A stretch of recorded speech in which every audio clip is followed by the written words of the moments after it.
Hey, good evening, everyone, and happy Sunday night from Unlock the Middle, where once again we are scanning the country to find amazing educators who are making a difference each and every day within their classrooms, their buildings, their districts. And this Sunday night, we're not going to disappoint once again as we have another individual who's coming to the table to have a conversation with us. My name is Dean Packard. I'm the principal at Charlton Middle School in Charlton, Massachusetts, one of the co-founders of Unlock the Middle, and we just have so much fun bringing the fire and energy and trying to make all of you out there just a little bit better. Josh Tovar down in Texas, how are you, my friend? Great to see you.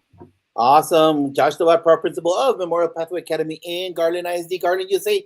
Via today, El Paso, Texas. We came back home for Thanksgiving break, visiting family members, taking care of some business that we need to do here in the city. But it doesn't matter because you know what? Learning never stops as we're adjusting to what people keep on saying. I don't know if you agree with it or not, that new normal, but you know what? It's about sharpening our tools, always making sure that we're a better version of ourselves. So it doesn't matter where you're at. We want you to be part of our dialogue, be part of our learning. So it doesn't matter where you're from, whether it be Alaska, whether it be Hawaii, whether it be Maine, whether it be Florida, or anywhere in the 48. Come and join us because we're having awesome guests like we do always on the flagship show of Unlock the Middle. Fantastic Four. Here we have Dwight Carter ready to join us, ready to go and hit a big home run. Boom. Let's bring Dwight in, just get a little bit of background. Dwight Carter, thank you so much for joining us tonight. You know, Josh Tovar has told me a lot about you. I had a chance to talk to you a little bit in our pregame show. Welcome to Unlock the Middle. Dwight, just give our audience a little bit about yourself, please, and your rise to what you're doing today. Yeah, thanks, Dean and Josh. Love your energy. Appreciate you having me on the show. Again, my name is Dwight Carter. This is my 20th year in education. So I've done everything from middle school teacher, high school teacher, middle school principal, high school assistant principal, high school principal in two districts, very successful districts. Did some coaching and speaking outside of education by myself for about a year, then jumped back into education and went through career tech education route. So this is my 4th year in career tech education. Absolutely love it. What's unique about the district I'm in is it's called a career tech planning district. And a career tech planning district is a group of 16 districts that come together to fund career tech education. So we get students from, again, 16 districts, 17 different high schools will choose to come to our school in one of our 38 different programs. So it's very, very unique, very diverse, great experience. And I think we're positioned perfectly for the changing times that we are in right now. So, Dwight, I'm going to ask you a quick question because we have our Voc Tech school within our district that serves 16 towns. Mm-hmm. So I'm sure it's quite similar. Yeah. And if you don't mind me asking, what's the entrance process for kids to get into a career tech school? Because I know out here, our Department of Education had to step in because there was a very stringent policy, and they were kind of like the private prep schools, just getting the top kids. So what does it look like where you are? Yeah, prior to 21, 22, it was you had a lot of hurdles that students had to jump through. So we had like portfolio reviews, interviews, grade point average, behavior contracts, or certain behavior consequences weren't accepted. Attendance was an issue. So we had a number of obstacles or barriers in a sense, and it was deemed to be potential civil rights violations because you know as well as I do, grades are very subjective. So again, we're coming from 16 different districts. So you can have 5 different meanings of an A in one specific department, let alone 16 districts. So we looked at that and really had to examine, are we creating too many barriers for students to have an entry point into career tech education? And so we worked with it's called State Support Team 11, which was an affiliate of our Ohio Department of Education. They really helped us and really examine our application process, talk to our instructors, administrators, our associate schools, and really looked at what do we really need to do to ensure that each and every student has access and opportunity to career tech education. So now we have a 3-step process. So first they apply, and the students who have 10 credits or more, and part of those credits includes math, science, English, or social studies, and they're on track to graduate. That's a key point. They must be on track to graduate because they leave their associate school, their home school, their sophomore year to come to us their junior and senior year. So in order to spend maximum time in the labs, they have to be on track to graduate. So that's our first tier, and that's called our direct admit. They meet that criteria, they apply on time, and there's a spot in the lab, they're direct admit. The second step is those who are close to having those 10 credits, but they can get them over the summer. So they will be put on a grade contract, meaning their credit plan, excuse me. So the credit plan will be in place between the time they apply until August. So they have to somehow get the credits that they're missing. Typically, it's health and PE or a math. And then the third bucket are those who don't meet the criteria, and it's a not yet, not a no, not ever, but it's not yet. So they can try a senior only program their senior year, or we may say, hey, look at our adult education programs after high school graduation. Because again, our main goal is to help students find their next E. In order to get to that next E, they must be on track to graduate. And so when I say those next E, we have 4 E's that we really focus on in our school.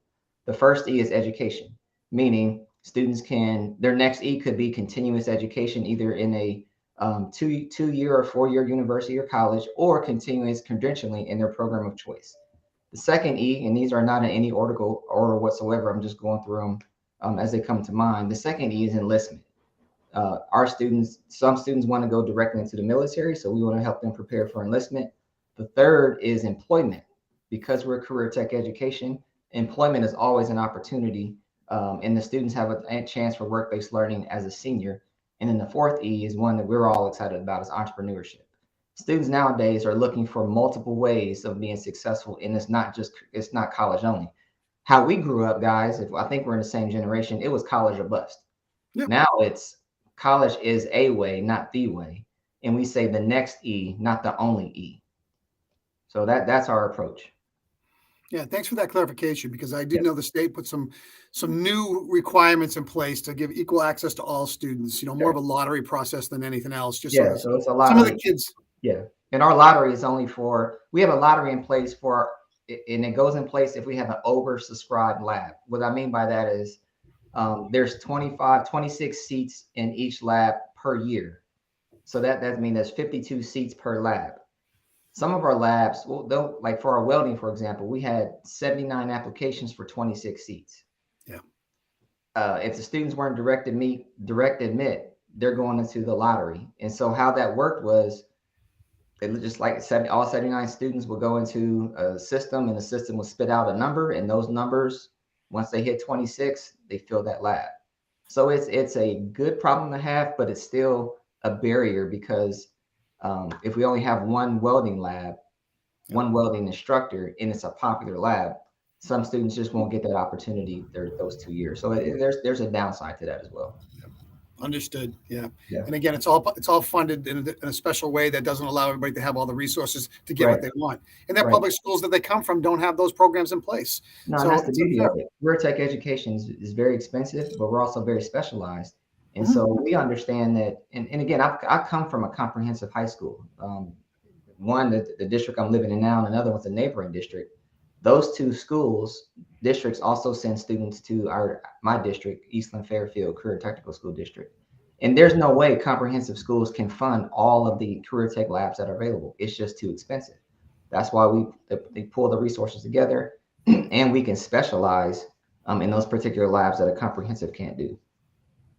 Understood. Thank you for that clarification for those people who are listening out there as well. Again, it's what we didn't ever want to see it become was the Taj Mahal of all, or the prep school of all high school opportunity for career readiness. And that's not, it also forces the public school's hand to become more prepared to create pathways, especially if the kids can't get in there. So thank you, Dwight. Appreciate that. No problem. Josh. Hey, Dwight. So you work with different school districts, and not only that, but you work with different organizations across the United States, being CTE. And all the MOUs that you got to create, all that information that's out there. So you're looking at it from a big picture, from the global, from the upper bleachers. So what have you observed lately and after Corona in regards to some of the issues that are faced? Obviously, we need to have good pedagogy to make sure the kids have the credits to go to your CTE program, that they don't fall behind. But we know that there's a gap there at different levels, at different stages, different states, different cities, different districts. So what are you seeing post-pandemic in regards to issues out there faced by teaching, learning, and leadership? Wow, Josh, you just that's a huge question. So let's start with what I'm seeing from the business side. But we have a huge business advisory boards for each of our labs, and they're really desperate for high quality employees who are open to learn. They want to learn, but the two things they're looking for now is because it's been such a hard transition post COVID is attendance and work ethic. And I think we're seeing that across the country. And and Dean, you and I had a off camera conversation about just a level of complacency that has been a part of the pandemic that we're still working through. And so we have to ensure that we raise expectations and then provide the supports and then teach students how to learn again, and then teach employees how to work again. Not school employees. I'm talking about in the business world that we hear from our business advisors. So they really want students who are willing to work hard, to try new things. They're adaptable, they're flexible, and they're present. Because if they're not there, then they can't learn the craft and build that culture that's necessary to be successful in the business. From students' point of view, we're seeing a lot of mental health and wellness issues, high levels of anxiety, high levels of stress and depression, um, almost a need to like build the skill to be resilient and understand that stress is a part of life. And then how do we help them manage the stress, manage their emotions so they can still be successful? So we're doing a lot of we have a lot of things in place for that. So one of the things we implemented this year was called a SMART Lab, which is a self-management and resiliency training lab. That's what SMART stands for. So students go there and it helps them regulate their emotions. But then we want to make sure, and this is key, regulate your emotions so you can get ready to learn. Once you're ready to learn, you go back to the classroom, and we use biometrics to measure that. And then from a teaching standpoint, again, it's just raising the expectations of the students, but also understanding that the supports that we need to provide are a little bit different. We have to differentiate, be more patient, but not sympathetic towards students' concerns, but maybe show some empathy, but still hold them to a level of accountability that's necessary. And so again, just teaching them how to be a student again, teaching them how to learn. And then from a district standpoint is adaptability and flexibility. And here's what I mean by that. This is probably, we wrote about, Mark White and I wrote about it in our book, that this Leading Schools in Disruptive Times, How to Survive Hyperchange. And one of the biggest disruptions, we wrote a second edition during the pandemic because they wanted us to address like, what's that new normal look like? And we're still, whatever that new normal is, we're still defining that. But one of those issues, not an issue. One of the disruptions is that schools across the country, families across the country experience school differently. So now their minds are open to like, do we have to do school the way we've been doing it? Why can't we do a blended model? Why do I have to go to school 5 days a week, 6 hours a day, 7 hours a day? Why can't it be more flexible? So that's a huge challenge. In career tech ed, it's hard to do auto tech online. It's hard to do cosmetology online. It's hard to do pre-engineering online. It's hard to do electrical tech online. We do have some programs and labs that can be done online, but the majority is hands-on and in person. And so that's one of the challenges I think we're all facing across the country is the people had a different experience, and now they have a taste of what school can look like differently, and they want that. So I think as a public school system, we're facing some challenges that we have to start thinking differently in the very near future to figure out how we're going to address them. First of all, dreaming about tomorrow's schools is something that we all need to do as we Yeah. look at our funding formula and what we could do differently besides sitting in rows and offering a direct instruction from a teacher. Now, Yeah. I'm still caught up in what you said about the Smart Lab. We have what's called a reset room. I like Smart Lab. I don't care what you put on it. When you get those kids to be able to recalibrate their mind to be able to get back into the learning, such a great thing. And I think every school should think in that capacity. Yeah.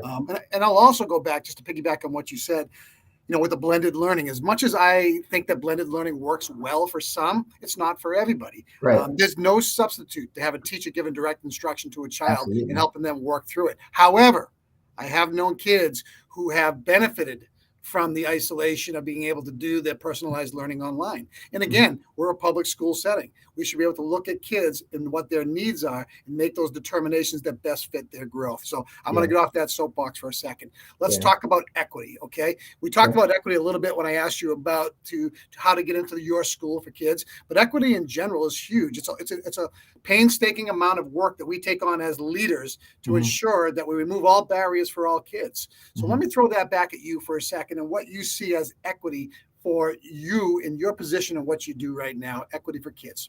Yeah. So in my position, it was a position that was created 2 years ago, and it's called Director of Student Support Systems. And so we looked at the systems or lack thereof that we had in our district, and we saw that we had some gaps. And one of those areas was diversity, equity, and inclusion. So I was already doing some of the training when I was at in the building level at Eastland Career Center, and so that became a part of my role under this new position of Director of Student Support System. So that's basically 3 buckets. So it's like school climate and culture, health and wellness, and intervention services. So in terms of equity, we're leading the equity cohort. So I'm leading a second equity cohort, and it's teachers who volunteer, and we take equity. We look at it from an inside out approach. And here's what I mean by that. If we don't change our mindset about the people standing in front of us, the strategies won't make a difference. If we don't address and disrupt our biases, because we all have them, the strategies won't make a difference. If we don't know our own strengths, we will fail to see the strengths in the people in front of us, regardless of who they are, what they look like, what they're capable of. If we don't understand and have high level of social or emotional intelligence, then we'll ignore and probably be short with people who don't look like us, sound like us, talk like us, or are around us. And so we look at it from how do we address this person so that they can be the best for those people. And by those, I mean the students that are in front of us. And so we take that inside out approach, and some of the feedback that we've gotten from educators who've gone through the cohort was same thing. I learned more about myself than I ever thought I would going through this. And so now they're able to have the growth mindset, understand and address their biases so that they can then break through, why certain students are having some challenges in their lab or in the classroom, or just systemically overall, and then what can they do about it? So I don't know. I don't think we need more strategies. I just think we need a different willingness to look at things differently, and then you're able to implement the strategies. UDLs, what you and I talked about before, and differentiation and changing the curriculum and the resources that you provide and that you use in the classroom. That's not even a question, because you're thinking with the equity mindset, as opposed to what's best for me. It turns into what's best for the students that are sitting in front of me. How do I build the relationship with every single kid in front of me? That's where it all starts. Yeah. So Dwight, I agree with the statement you had made earlier about when we were growing up back in the Stone Age with our abacus, and our Pac-Man and our Pong. You know what? It was college, right? And then they ranked us, so on and so forth. Yeah. You know what? Let me tell you, it's a reality. And just because I was guided one way or the other, I never felt myself to be college material. Mm. And so I was part of that group that I only talked to my counselor one time in high school. Wow. One. Yeah. And that was to tell me what kind of graduation plan I wanted. She just said, which one do you want? Select this, and then bye-bye. That was the only time. And it was a blink of an eye with my counselor. So there was a conversation of the SAT, ACT, never none of that stuff, all right? So my experiences have always not been positive at all as a student. And I'm glad that we talked about equity right now. But you know what? It's crucial that we do have CTE as part of our DNA in public education, because you know what? I know what I'm good at, Dean, but don't tell me about adding oil to my car. I know what I'm good at, but if that refrigerator goes out, I just lost a lot of money in that food, because I need somebody there. So I know, and then when my car just breaks down, AAA, thank you for helping me. but I know that I'm going to get gouged when Mhm. it goes to whatever shop I take it to. Mhm. So I present to you, besides those simple examples, Dwight, why is CTE so important? Why is career and technology education so important right now? And I don't want to hear 21st century. That's irrelevant. We've been in Yeah, 21st century for a while. yeah, Why is 22 it so years. important? It's important now because we have a number of factors that are colliding. The first rock that we're colliding into is the college debt crisis that we have in our country. Yep. And students are looking at, especially those who are about to graduate from high school, they see their either older siblings, cousins, or their parents struggling to pay back student loans and potentially not even working in the field that they studied for 4 years and paid for. Yep. So they're like, there has to be another way. That's number one. Number two, this current generation has experienced two economic recessions where they saw their families struggle, even those who had a college degree, who may have lost their job after 20, 25, 30 years in the field and had nothing to show for it. It's like, I don't want that experience. The third thing is this generation is all about choice and agency. If they don't have a choice in what they want to do and how they want to do it, they will check out. And if they don't see that there's a higher purpose to it, they will check out. And so now that we're looking at those three factors, plus a fourth factor is our economic challenges that we're seeing. We're seeing a graying of almost every single industry, but we don't see a lot of students going into those same industries. So we're looking at a crisis in some of the industries. And so looking at those things and considering where we are economically as a country and the growth that we're seeing as a country, we can no longer afford to look down on the trades, because the trades are what build our country. The reality too, though, is in career tech education, there's a higher Lexile reading that's required with the technical reading that typically happens in that opposite of a comprehensive high school. So students have to have a high technical knowledge and a high literacy rate to be successful in career tech education. And then they have more choices. What we have found is that students who go through career tech education, graduate with a credential and a high school diploma, and they go to college, they tend to be more successful in college because they have the experience and they already know what they want to go into. And so it's career tech education is not an either or. Either I'm going to work or I'm going to college. It's I'm going to college and I'm able to work in a high level field because I have the credential. And so it's not an either or. It's more of a both and. And here's a reality that we never talk about too. Regardless of where kids end up, it's always career ready. Like when you go to school, you get a degree because you want to work. So it's always career ready, and you're preparing every student for some type of career. The pathway may look different for each and every kid. It may take some kids longer than others, but eventually every student will find and has to find a job. They may create their own job, but it's still a job. It's still a career, and they may go directly right out of high school, or they may take a 2-year, 4-year path, or they may go to the military. Military then pays them to go to school, and so embracing that reality, the adults like you and I, we're now starting to see that and understand that career tech is not for the others, it's for every single kid. And so it like I said, and the time is right now. And plus, many state governments are now talking about the importance of career tech education, and they're pushing a lot of funding to career tech education. And so the pendulum has swung from, I say, 20, 25 years ago, where it was viewed as dropout prevention, to more now as college and career readiness, that's necessary to really build up different pathways for our students. Hey, Dwight. Oh, I'm sorry. Go ahead, Josh. just real quick in closing on that idea that we're focusing on. I've had the pleasure, I don't know about you, Dean, but I've had the pleasure working with great CTE teachers. Dwight, I know that you see them getting down deep and dirty in their trade: cosmetology, criminal justice, Yeah, fire tech, yeah. our medical magnets individuals. and they truly have those kids engaged, preparing them, because you know Absolutely. what, they will be taking care of us. So I would be remiss if I do not say high five, CTE teachers. Keep on coming to our field because you are a crucial part.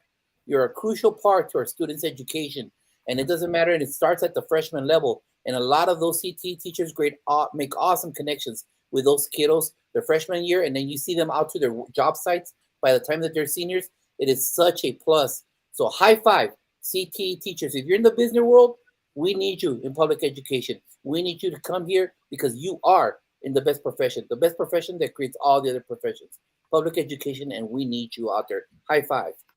Yeah, and building upon that, just because you go to a vocational technical high school for some capacity doesn't prohibit you from going on to college and doing whatever you want to do. I mean, I did it. I went there. I studied electronics. I have 2 master's degrees in leadership and administration and education. You can do anything you want to do. What it does is it helps you become a problem solver. And I think it does it at a very high level when you start thinking about critical thinking. And not that it doesn't happen in public schools and comprehensive public schools, that's there as well. But I think when you get into the relevancy and real world opportunities for kids, it leads to a greater engagement and it gives them purpose when they come into that school. And that's absolutely huge. And there's no doubt about that. Yeah, Going back to purpose for a second. Real quick, by design, career tech education is inquiry-based learning. Yeah. That's exactly 100%. What it is. 100%. Yep. 100%. So let's just circle back for a second on those great educators we just gave all a high five to, and just talk about, why is it important to ensure that we celebrate and create a platform to make sure all of our workers are mentally balanced and they're healthy. And what is that? How do you do that from a leadership role that you're in? You got to model it. So one of the best ways to keep staff engaged and also keep their well-being in mind is to show gratitude. So thank them, genuinely thank them, and specifically thank them for things that they do. Some don't like the public praise, so you have to know your people. Some like the private, the personal, the praise and accolades and things like that. And some don't mind the public shout outs and the emails and things like that, or staff meetings and things like that. And honestly, just like we're asking staff, asking teachers to get to know their students, leaders have to do that as well. And so what that looks like is just being visible, asking questions, checking in, asking what specifically they need for support, and also trying to give them the gift of time whenever you possibly can. But asking questions and getting their input on things really shows that they're valued and they're a part of, because people don't tear systems down that they help build. So how you help build them is you get their input. And you also have to explain, when I was a building principal, and even now in my role, and my superintendent does the same thing, we're very clear in how decisions are made. So for example, I say there's 3 types of decisions. There's my decision, your decision, and our decision. So we try to make it very clear who's making a decision. If it's my decision, I'm making a decision. I may get your input, but ultimately I'm making a decision.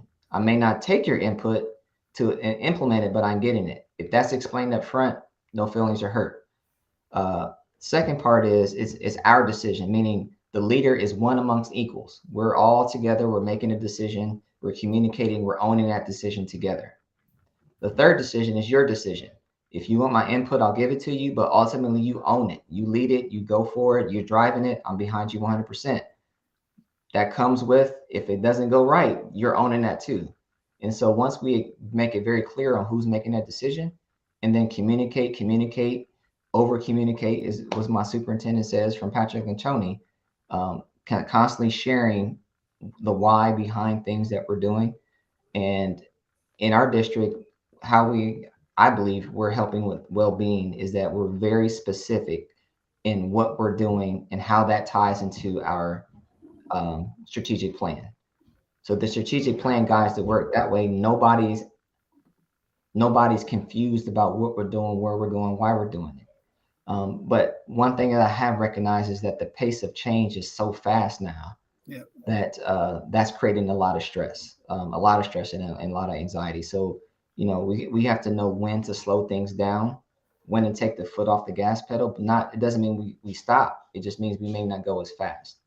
And so, and that comes by just asking people how they're doing, checking in. And like I said, one of the things I do is I write handwritten thank you notes. Just let people know I appreciate what they're doing, why they're doing it, and how they're doing it. And that tends to how I benefit from that as well. But that tends to really show people that they're valued, respected, seen, heard, and appreciated.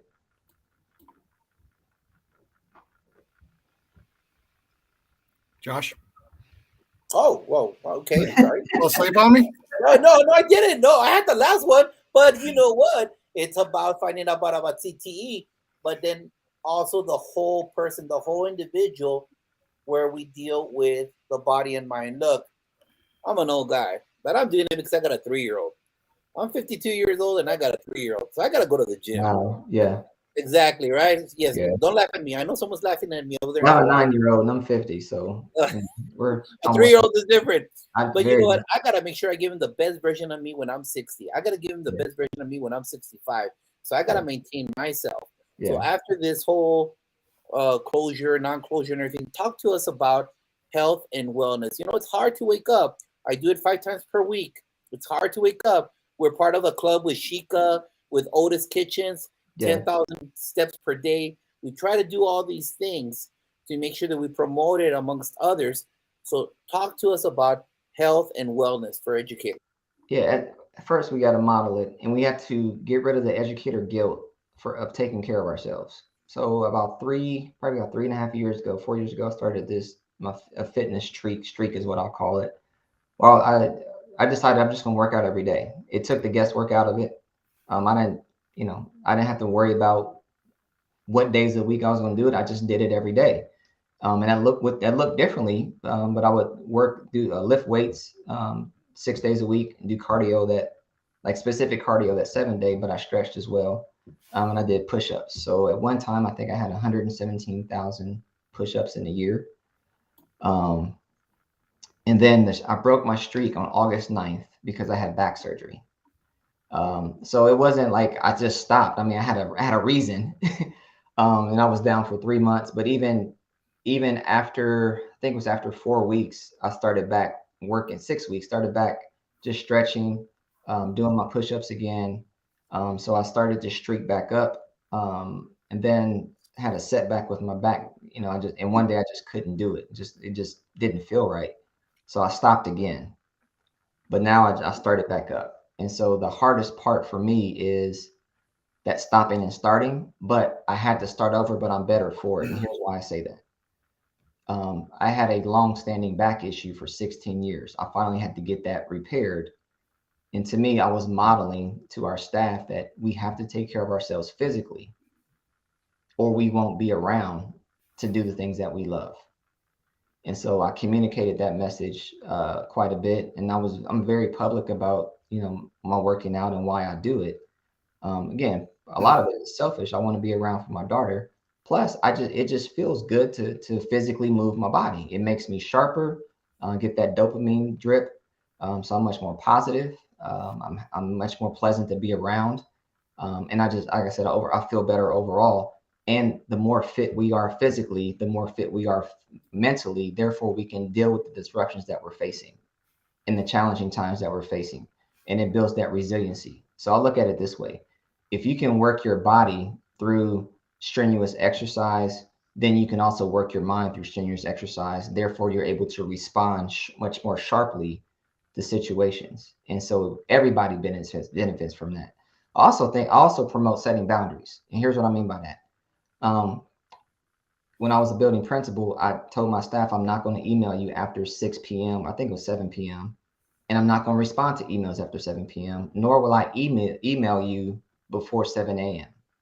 So that way I set that boundary where I'm not going to email you, but I'm not going to respond to your emails, because what will happen is if I send an email at 10, 11 o'clock at night, inevitably 5 or 6 people will respond. And they will respond because they felt like I sent it, therefore they should respond. And they're the most conscientious people. And they were also the most stressed. And I said, I'm contributing to that stress. So let me control that by stating I'm not going to send an email at a certain time. And that really helped. And also took work email off my phone for about 4 years. Because I figured if it's that urgent, then don't email me. You call me or text me. And so that was a hard shift because, email is the way we communicate. Um, and email should be for sharing information, not communication. And so, once I took that off my phone, I started modeling some of those boundaries. I was able to take care of myself and stress to others as well. That here's some things you can do. Here's why you should do it. And in one of our schools in the district, they started a walking and running club after school. So that's a great thing. So they have that accountability, that group sharing. Because again, learning, just like exercise, can be a social activity. We gain so much more from that, and we have that built-in accountability as well. So it's just I shouldn't say it's I don't know if it's a choice anymore. It's Uh, not. it's It's not a not. choice anymore. It's like a No. necessity. Yeah. It always has been, but now more so than ever, we have to. We have to take care of ourselves because there's so much chronic stress that's happening. We have to ask ourselves, what are we doing to respond to that stress that's in our control? Because those are the only two. We can only control our attitude and actions. Yeah. That's it. I don't know, Dwight. I just want to bench press as much as Dean. I want to my, curl as much as that guy does. 'Cause that my guy's on days of fire. 225 for 12 are over. Okay. Let me Yeah, let me go 175 and just bang that out as much as I can. guys, Hey, I'm dumbbells and bands. I don't. even better. You know what? As Yeah, this older body gets, that's yeah, right. man. Flexibility. I Smart. forget the plates. I have my ego is not there. Give me some dumbbells. I'll rep those bad boys out. Give me some bands. Well, I'm good to go. at 70, you're going to be feeling a lot better than we are. There's no doubt about it. Hey, let's switch gears for a second. Education, I think, is the toughest job in the world. And it's also the most important job in the world Yeah, because we're shaping kids every single day. yeah, You have a book out there called Be Great. yes. Be Great. Talk about what Be Great's all about. What are the principles that define Be Great? All right. So here's the book. You can get it at Amazon. Please do. It's a great read. It's a lot of stories in here, but it's called Be Great: 5 Principles to Improve School Culture from the Inside Out. So while it says school culture is mainly about what are you doing, what principles are leading you throughout the day so that you can create the culture that you want. So Be Great is an acronym. It stands for Be Grateful, Relational, Enthusiastic, Authentic, and Teachable. Grateful, relational, enthusiastic, authentic, and teachable. If you do those 5 things, you will create the type of culture that you want.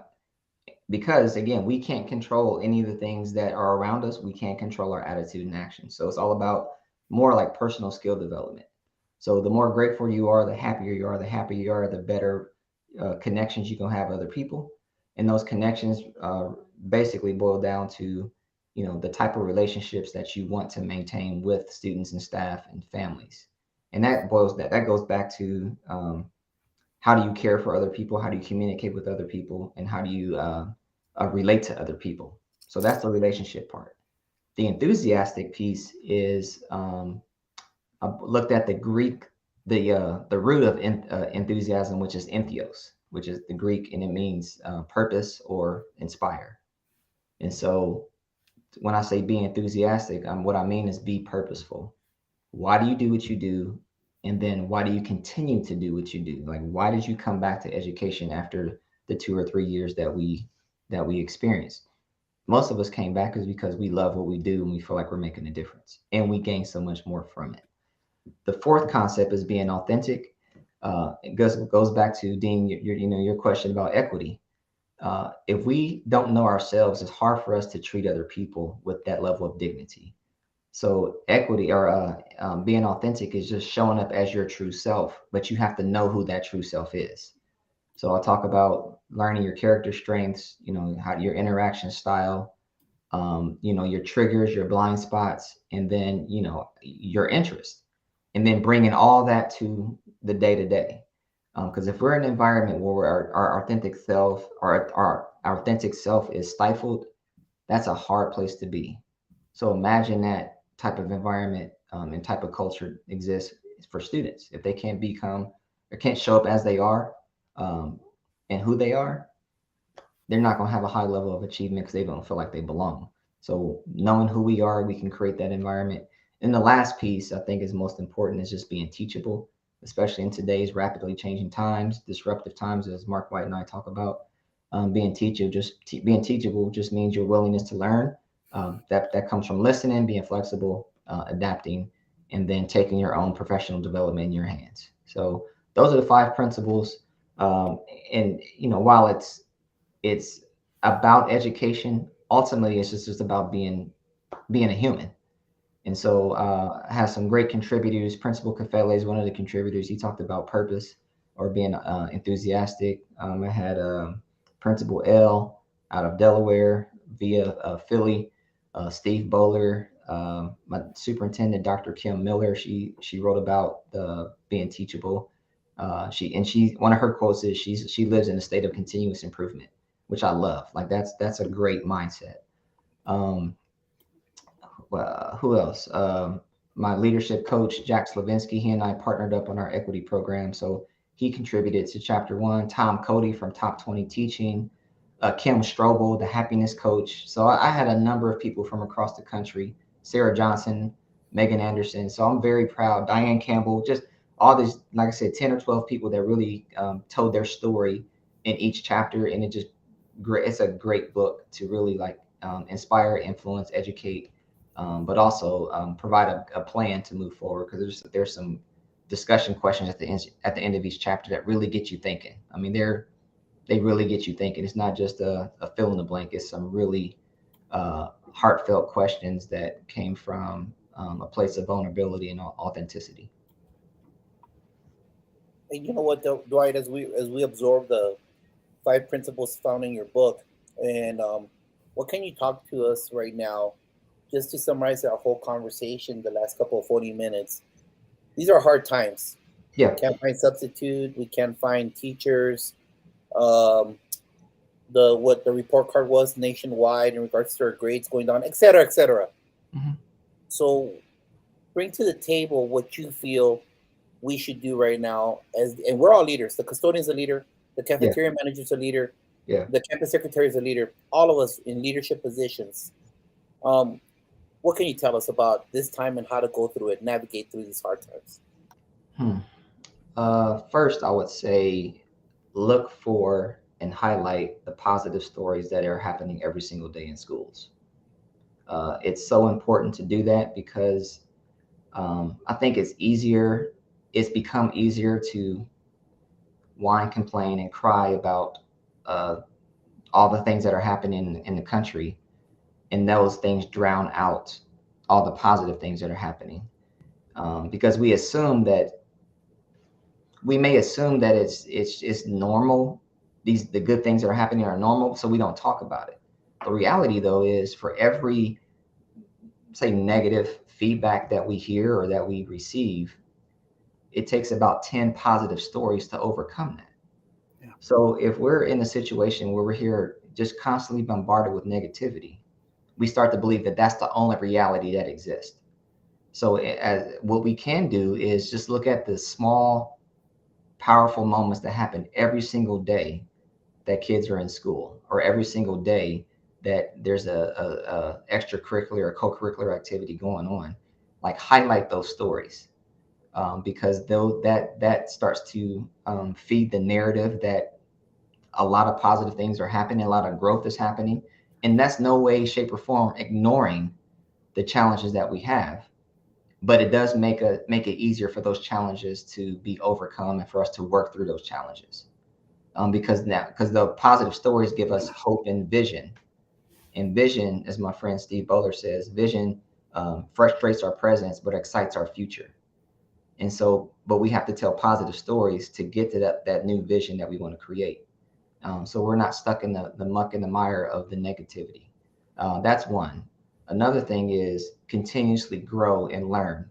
Like, we have to be willing to try new things in the classroom, try new things as leaders, look at different models and ask ourselves, how might we, or what if, as opposed to, no, we can't do that, or we don't do those things around here, or we've never done that before. Okay, we may not have done it before, but let's try it. So be innovative, because now is the time to do it. And during disruptive times, innovation is the key. because that innovation will get you through those disruptive times, because we need a different model. And the third thing is, something I talked about earlier, is we have to take care of ourselves physically, emotionally, and mentally. The physical part, just move every single day. If it's move 20 minutes a day, take a brisk walk, do some push-ups, do some body squats, stretch. 20 minutes every single day will make a huge difference. Take breaks throughout the day and also set those boundaries. We don't have to be on 24/7. That's not humanly possible to do. So shut it down sometimes, unplug, so that we can be fresh, prepare for the challenges that we're facing. And then our mind is clear, so we can see the positive things that are happening around us. Then we can communicate those positive things. Dwight, great stuff. I'll tell you what, we're coming up on 45 minutes here of a great conversation. I hate for it to end, but all good things must come to an end here. And tonight, just make sure we're going to celebrate you. And my mind is still stuck on a few things: continuous growth, model greatness, and then dream about tomorrow and give kids the greatest experiences that we can, and take ourselves out of the equations. And you know what? And when you stop being innovative and creative, it leads to student engagement. And then guess what happens? Your school becomes that school. Yep. So again, not a very difficult formula, but one when the system is in place, get out of the way and let it run. Hey, do me one more favor. Hold up your 2 books one more time. Let's give another shout out to where you can get those books, please. I'm gonna hold up 3. Great. So we Go have, for it. This is the latest one. This is Be Great: 5 Principles of School to Improve School Culture from the Inside Out. You can get this at Amazon.com. Just type in Be Great. The first book Mark White and I wrote is What's in Your Space: 5 Steps to Better School and Classroom Design. This was written in 2015. Still relevant today, because the 5 principles, or the 5 steps, they're universal. And then the second edition of Leading Schools in Disruptive Times. If we're not living in disruptive times now, I don't know what is. Right. But we provide a framework for identifying a disruption or disruptive event. An event is something that changes schools immediately or suddenly. A disruption is a gradual shift in how we do school. We talk about 7 disruptions, and the framework is called CAT. You cope with it, you adjust to it, and you transform your philosophies and your practices. So these, you can find this at Amazon, but also on Corwin and Amazon. You're going to send me pictures of those 3 books anyway. Put it into my direct message. I'm going to get those out so everybody can go on our website and just take a look at it as well. And we'll send that out on Twitter. Hey, listen, Director of Student Support Systems, father, author, speaker, leader, you do it all, man. Your district should be proud of you, and you should be proud of what you're doing for your kids, man. Dwight Carter, once again, thank you for coming to the table with us tonight. Josh Tovar, any final words? Well, to everybody out there, first of all, thank you, Dwight, for coming over here to Unlock the Middle, sharing the knowledge, dropping, boom, the mic now. But most importantly, to all educators out there, some of you are still at work tomorrow. We will pray for you. We will say blessings to you. But if you're off already, let's send those warm thoughts to everybody. But have a great Thanksgiving. Please enjoy your families, your loved ones. Thank you for everything that you do. You're in the best profession, the profession that creates all the other professions. You're in public education. You're in education. So thank you for being part of this awesome field, and enjoy your time. Unlock the Middle. We'll have rebroadcast of our shows, which is Red Zone and Office Hours. Office Hours. Thank you very much, creator of Unlock the Middle. Thank you for knowing your show, and check it out, because you know what? That is the only way we're going to grow together, by getting the knowledge, not from someone in Massachusetts, not from someone in Texas, but from all of us, because we're in one team. We're in the solid team of public education, making sure that our future, the future of the United States, is well in good hands. And that's all of us sharing our ideas together. Thank you very much. Have a happy Thanksgiving. Cheers. Thanks, gentlemen. Peace out, everybody. Thank you very much, Dwight. Great to have you on our show. Everybody have a great week out there in your